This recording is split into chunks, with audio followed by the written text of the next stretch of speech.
or were there scenes that pushed you to the limits? And how was the experience in overcoming those limits? Malinaw naman, ano, It's hard. It's in English eh. Can you Tagalize why it? not? Oy, prepared siya. Meron kayong anong challenge? Or meron ba silang limitasyon na na-overcome Ay, during... tinagaan talaga. Chong, Ayun. sige na. Okay, go, Chong. Kaya mo Ako yan. siguro yung katulad nga ng sinabi ko nung press con, mahirap sa akin i-control yung... Ako si Encho May kasi action! yun. O yan! Woo! Ganito Paano? eh. Isa pa, isa pa. Eh, may tunog yung kanina. Oh! Baka Hindi, so, mahirap para sa akin lalo na kapag masaya ako, kapag pakiramdam ko, kompleto ako, busog ako, mahirap i-control yung kasiyahan ko. I always smile, I always talk, I always move. And dito sa pelikula to, siguro yun lang yung sinurpass kong limitation na you just have to be like a boss. You have to be this intimidating person na kapag nakita ka nila, mararamdaman nila kung ano yung pinoportray mo. And I think that's kind of a challenge for me at the same time. Oo, not the usual na happy person, pero yun ang challenge sa kanya. Dai, ikaw. Hey, Jude. Wow. Para sa'yo ito. Sana magustuhan mo yung answer ko. And then, ako naman kasi I'm always up for the challenge, di ba? And dito sa pelikulang ito, na-challenge po talaga ako kasi nag-start kami dito sa movie na yung part 1, mga bata kami, mga estudyante. So, andun yung paano ba siya gagawin na may difference. Kasi sa part 2 naman, working na kami. So, adult siya. So, medyo challenging siya kung paano mo ma-differentiate yung young at nag-adult na kayo. At dito rin kasi, iba naman siya sa mga nagawa ko, masasabi ko po na ito yung pinaka-mature ko. Not because mature na, matanda na. Pero when it comes to experience din talaga, si Erin, ibang klase yung pinagdaanan niya sa buhay niya na hindi biro from a princess-like talaga na she has everything and then sa isang iglap na wala lahat. So imagine, mangyayari yan sa totoong buhay, napakahirap talaga, di ba? So, yun yung kailangan kong isa puso dahil yung character na yun, ako lagi yung character, hindi ako si Erich. So, yun po, every time na pumupunta ako sa set, lagi ako ready at kung ano man yung hihingi ni Direk, kaya kong ibigay, handa akong ibigay sa kanya ng buong buo po. Ay, lalim-laliman si Dai. Bongga. Tapatan mo yun, JC. Tapatan mo yun. Kaya niya yan. Kaya mo yun. Pressure. Yung character, mahirap talaga gawin. Kasi, nasabihan ako to do the character, yung role, naumpisahan na nila yung movie, na hindi nila sinushoot yung character ko. Tapos, pumasok ako dun sa movie na hindi ko naman masabi na hindi ako prepared. Kasi syempre, biglaan naman din lahat nangyari.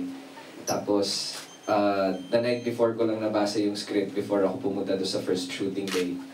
Tapos, doon ako nag-workshop kay Direk Loris before yung first scene namin. So, buong movie, hirap na hirap din ako mag-focus kasi pumapasok din ako sa shooting ng walang tulog. Dahil galing ako sa ibang taping naman din. So, ayun, nagawa ko siya with the help of Erich and Enchong, kaya palagi ko sinasabi na swerte ako na sila yung katrabaho kasi nga, alam nila kung ano yung pinagdadaanan ko sa buhay. Di ba? Di ba, walang tulog, tapos di ba, supposedly, ano ka na dapat cranky ka na dapat, mahirap ka na dapat kausap, pero since mababait nga yung mga kasama ko at very generous sila pagdating sa pagbigay ng mga acting skills nila, di ba? Nagawa ko yung character na maayos. And si Direk Loris, hindi niya ako pinabayaan. Every now and then, nagbibigay siya ng tips on how to attack the specific scene. So, ayun, natapos ko siya ng maayos and hopefully, magustuhan niyo yung ginawa ko. Yun po. Okay, Jude. Okay Thank you po. na. Thank you. Okay, next question. Sir Rico, kasi sa Wednesday showing na tayo. After watching the movie, ano yung mararamdaman namin as viewers?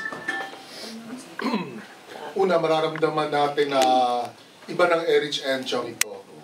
In fact, masasabi ko pa si JC, napapanood ko sa iba niyang teleserye na parang nakaya niya kasi home territory mo nga ito eh. Ang galing mo mag-gray character.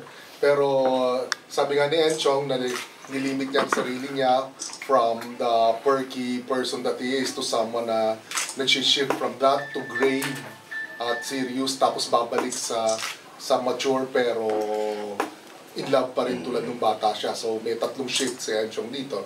And same with Erich, from a princess to a poor girl. So at the very least makikita natin ang napakalaking pagbabago ng acting, evolution, and journey ni Erich at ni Enchong.